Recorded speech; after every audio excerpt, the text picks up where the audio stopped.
بسم اللہ الرحمن الرحیم۔ السلام علیکم ورحمۃ اللہ وبرکاتہ۔ معزز سامعین کرام، آج جو ہم آپ کے سامنے حاضر ہوئے ہیں، اللہ رب العزت کے نام کا خاص عمل لے کر حاضر ہوئے ہیں۔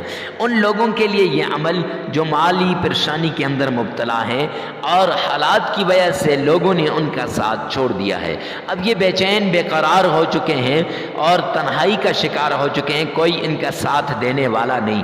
معزز سامعین کرام، آپ اس عمل کو کریں، رب کعبہ کی قسم آپ کی مالی پریشانی دور ہو جائے گی، رزق کی پریشانی ختم ہو جائے گی، بند کاروبار نئے سرے سے چلنے شروع ہو جائے گا۔ اور بھی اگر آپ کسی بیماری کے اندر مبتلا ہیں تو اس عمل کو کیجئے، انشاءاللہ وہ بیماری دور ہو جائے گی۔ یا آپ کسی ایسے مسئلے میں پھنس چکے ہیں جس سے نکلنا ناممکن ہو چکا ہے تو انشاءاللہ اللہ سبحانہ و تعالیٰ آپ کو اس مسئلے سے نکال دے گا۔ تو چلتے ہیں عمل کی طرف۔ عمل کی طرف جانے سے پہلے یہ بات بتا دوں کہ معزز سامعین کرام، آپ نے صدقہ کرنا ہے، یہ لازمی شرط ہے صدقہ کرنا۔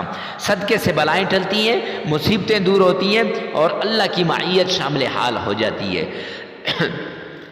معزز سامعین کرام، پھر آپ نے 3 مرتبہ تعوذ پڑھنا ہے۔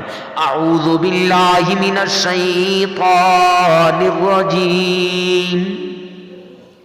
3 مرتبہ آپ نے بسم اللہ پڑھنی ہے۔ بسم اللہ الرحمن الرحیم۔ 3 بار آپ نے درود پاک پڑھنا ہے۔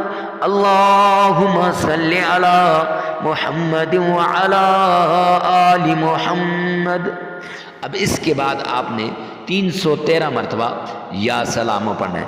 یا سلام یا سلام۔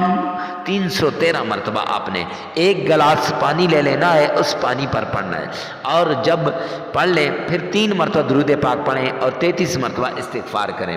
اب یہ عمل مکمل ہو جائے گا۔ معزز سامعین کرام، پھر آپ نے وہ پانی کچھ تھوڑا سا اپنے گھر کے سارے افراد کو پلا لینا ہے اور کچھ چڑیوں کے آگے ڈال لینا ہے۔ اب جس وقت آپ خود پئیں گے تو یاد رکھنا کہ پینے سے پہلے بسم اللہ الرحمن الرحیم لازمی پڑھنی ہے۔ جب آپ اس لازمی سب کو پلائیں گے تو سب کو کہیں کہ بسم اللہ لازمی پڑھنی ہے، اور چڑیوں کے آگے ڈالتے وقت بھی آپ نے بسم اللہ الرحمن الرحیم پڑھ کر آپ نے ڈالنا ہے۔ اب یہ عمل مکمل ہو جائے گا۔